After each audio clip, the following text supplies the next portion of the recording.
Hey everyone, welcome to another episode of Shake Sales. I'm your host, Maggie Blume, the sales evangelist at Mailshake. And today I am super excited to talk with Gabby, a business development manager at Proposify.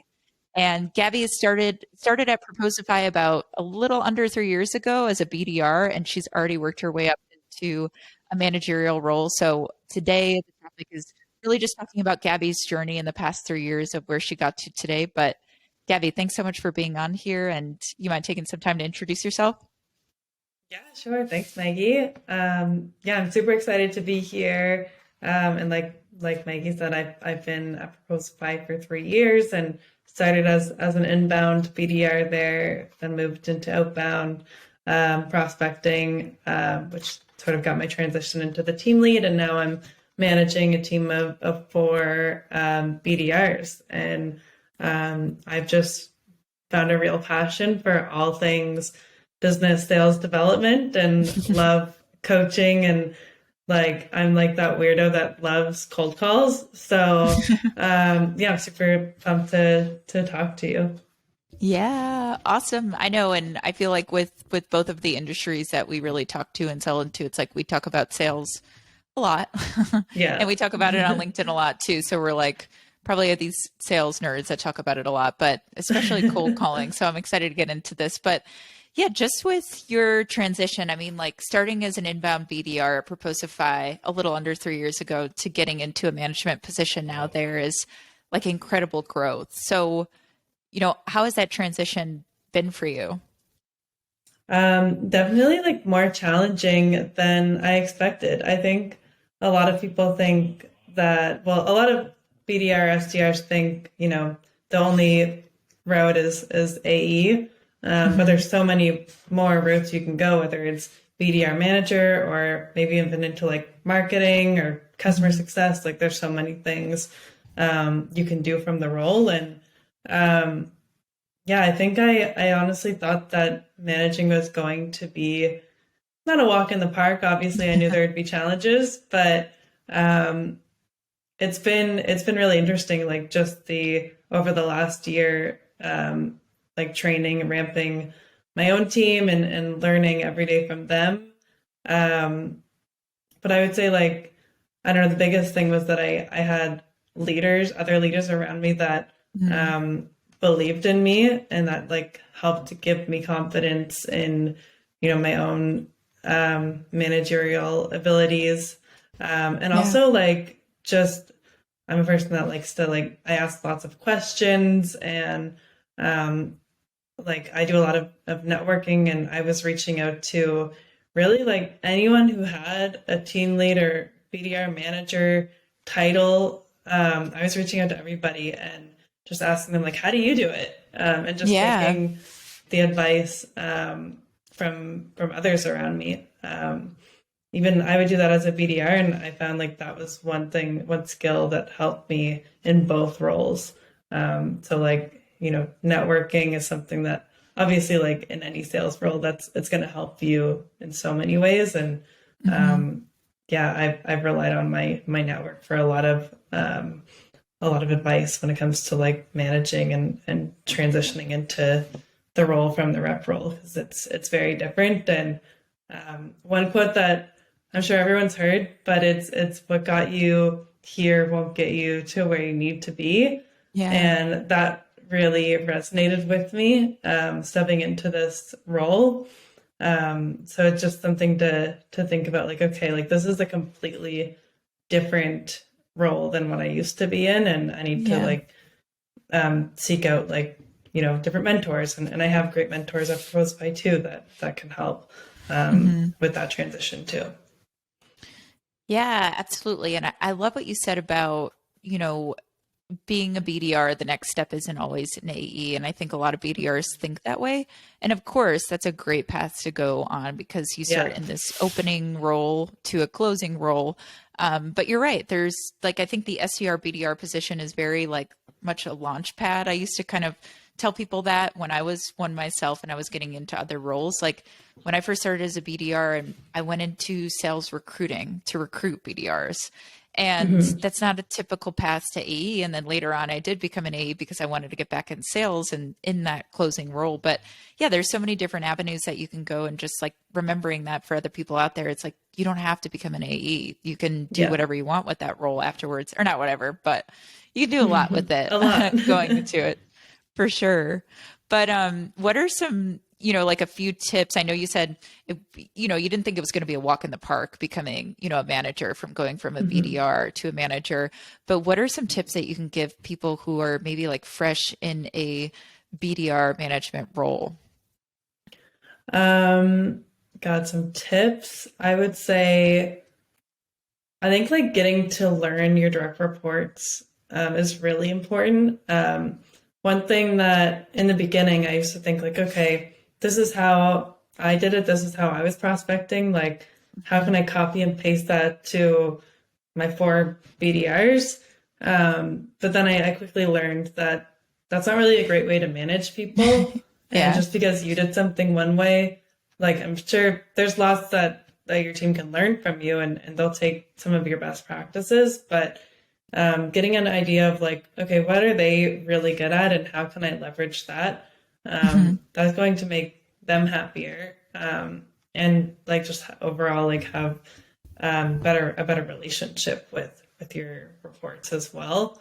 Like I have some reps that they're super like high volume and they're Hmm. just go go go, but then I have other ones that they really like to experiment and like try out like different techniques with prospecting all the time. So Hmm. I've had to like learn how to kind of like accept both approaches, and by doing that, I think it's just like made me a better manager. I think that's like a huge one, just like when you're getting into it from the gates, is just like learning your team and like what their strengths are. Yeah. Yeah. Awesome. I love that you recognize that too, because I think a lot of times, I mean, we know kind of like the typical stereotypical sales persona of like someone who's like really good at closing, someone who's really aggressive, things like that. And a lot of it's stereotypical, but I think there's a lot of AEs or SDRs that become managers, and they were really, really good in the role. Like they were the top performer on the team. And then they become a manager and they just think that the other ways for people to become successful is like copying and pasting themselves down Yeah. to someone else. But it's not that way, because I mean, I think we've all tried it as SDRs or BDRs at one point to try to like mold into the top rep when we first started. And Yeah. that never works because we're not really being ourselves. Do you find that to be the same case with your SDRs and how you're managing them? It sounds like. Definitely. Like I feel like all my SDRs have such different personalities, which is awesome. Like I have one person who when they open their cold call, they'll say something like, um, hey, it's so and so from Proposify. Like, do you want to? It's basically something like, do you want to talk, or like, do you want to throw your phone out the window? It sounds way better than that, but that's the Yeah. gist of it. Um, and then like I had another rep try that, and it just like totally didn't sound as natural coming from Mm, them, and so they tried because they saw like, oh, this is working really well for them. Maybe I'll try it. hmm. But it didn't like hit the same. So then they like tried a different opener. So again, like you really need to have when you're prospecting, like let your reps have their own personalities, Hmm. like that shine through, I think. Totally. Yeah, I absolutely agree. And it's what's going to make them sound more confident getting on the phones and talking with Totally. people too. Yeah. Yeah. And sweet. And so, yeah, you're talking about like just listening back to some of your reps calls there or hearing them on the phones. And I saw you post something on LinkedIn recently of, you making time to actually listen back to reps calls and how it can be difficult as a manager. I mean, there's a laundry list of things that you have to do as far as like reporting, different meetings, one-on-ones with your team. And Hmm. so, call listening back to calls can always feel like I can do that later. But yeah, like how do you make time for it? And what are some benefits that you get from listening back to those calls? I think one thing that I've started to do when I make time to listen to calls is to have a goal kind of set in mind of like, what am I looking for in these calls? Mm, Because sometimes I felt like it was a really daunting yeah. um, thing to do because I would pick like all these calls and I'd want to give like so much feedback, which was probably overwhelming for the reps. And then also it took like a lot of time out of my day. And so I started looking at it more as like, okay, like what are, for an example, we were our conversion rates from like meeting booked to meeting qualified for slipping a little bit Hmm. due to like, just whatever reason. So I was like, okay, why is this? Like, I need to listen to the calls to figure out like, and to figure out like why these conversion rates are slipping. And it turned out there was kind of like a common denominator Hmm. within like all the calls. And I was like, okay, um, seems like all the reps are having like this sort of similar challenge right now with this portion of the calls. So then I Hmm. like from there made like a training session with everybody. So that's Nice. how I found like listening to calls has been helpful for me and my team is because I'm finding like what is the root problem to, you know, this conversion rate slipping and like then finding a way like how can we fix this? Yes, I can leave comments on all the calls that I listen to, but when it's like a team challenge, then that's Hmm. when I'll sort of decide like, okay, let's actually like make a meeting and talk about this as a team. Like, why is this a challenge? And figure out like a way we can fix it. Um, so that's sort of like my approach to listening to calls is like to go into it with like a goal of like I need to find a solution for this problem. Yeah. Yeah, and I'm glad you brought that up because for sales leaders listening out there, it's like it can be really overwhelming. You have tons of libraries of calls that you can listen back to, which is amazing because we have like access to amazing tools that let us do this now in a remote environment. But Yeah, it's like that can be super overwhelming. Like, what call should I decide to listen to? What am I even, grasping from these calls? So if you're having one goal in mind going into it when listening to the recordings, I think, yeah, it would probably just like relieve some of that anxiety of like, oh, I have to listen back to these calls. And what I'm assuming is you probably pick up on other things maybe when you're listening yeah. back to calls of like, hey, this is my goal, but I heard so and so say this and I liked it, or, they need to change that up or things like that. So I'm sure with a goal in mind, there's other things that you pick up along the way too. Definitely. Yeah, I think it's important to narrow down your focus. So, um, you know, pick like, okay, I'm going to listen to 10 of their inbound qualification calls rather than just like randomly pick a few inbound qualification calls and a few outbound cold calls. And then it just gets to be like a little overwhelming, at least I Mhm. find. So that's why I like to like just like narrow it down and then maybe this week I'm doing the qualification calls, maybe next week I'll do the outbound cold calls. Yeah, that's a good. So like the area even of what you listen back to could help out that Yeah, way too. definitely. Awesome. Yeah, and I know we touched on this a bit as far as like giving knowing your SDRs or BDRs, and then that also kind of gives them some confidence of finding their own beat, finding their own, tone when talking on the phone. So how do you coach your SDRs to have confidence in their prospecting? I think there's so many ways that like me as a manager can do that, but also like even the organization. So for us, like when the BDRs book an outbound meeting, there's a Slack channel that gets notified, and then all the BDRs, the sales managers, like CRO, marketing's in that channel, the account executives, like everyone really like hypes the person up. Yeah. And the person will share either like the call recording or the email or LinkedIn conversation that led to the book meeting. Hmm. And like with everyone hyping you up, like it has to build your confidence.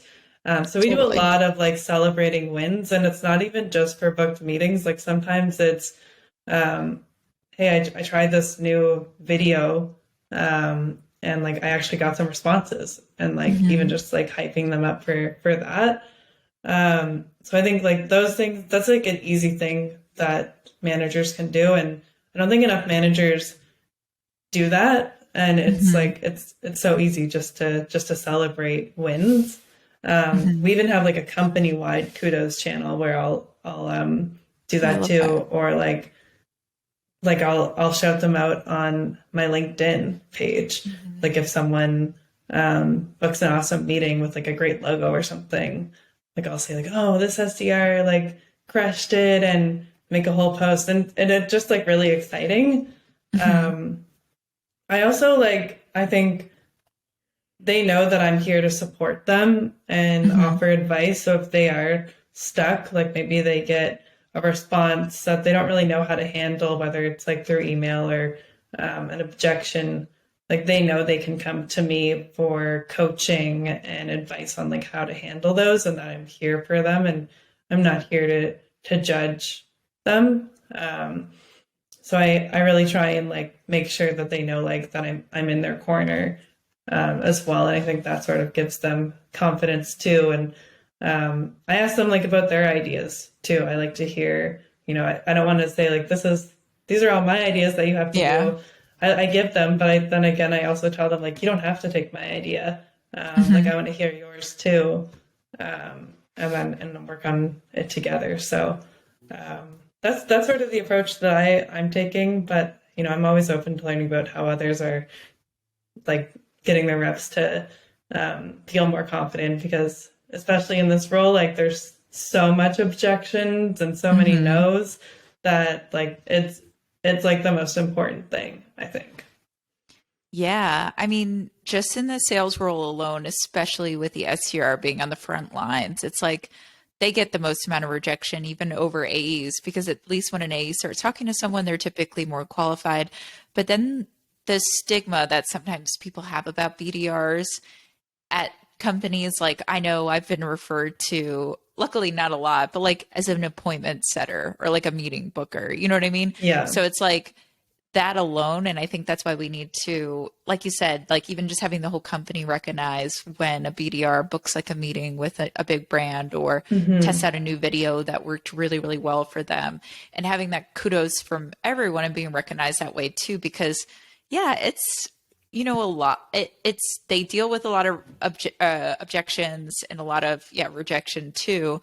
And then it's also like in some companies they don't feel that valued, and I think that's something Yeah. that's super important for them, because for a lot of people it might be their first like corporate job or their first job where they're working with like a team and something like that. So I think it's definitely important. It sounds like you are really vulnerable with your reps, and you also give them that freedom to share that creativity, because I think that's where it can become a bit scary for reps of, well, what if I try something out and it doesn't work, or, I fail at it. But if you're the one, suggesting to them in the beginning and knowing like, hey, test it out. If it doesn't work, that's fine. We'll test something else out, or I give you some Yeah. tips.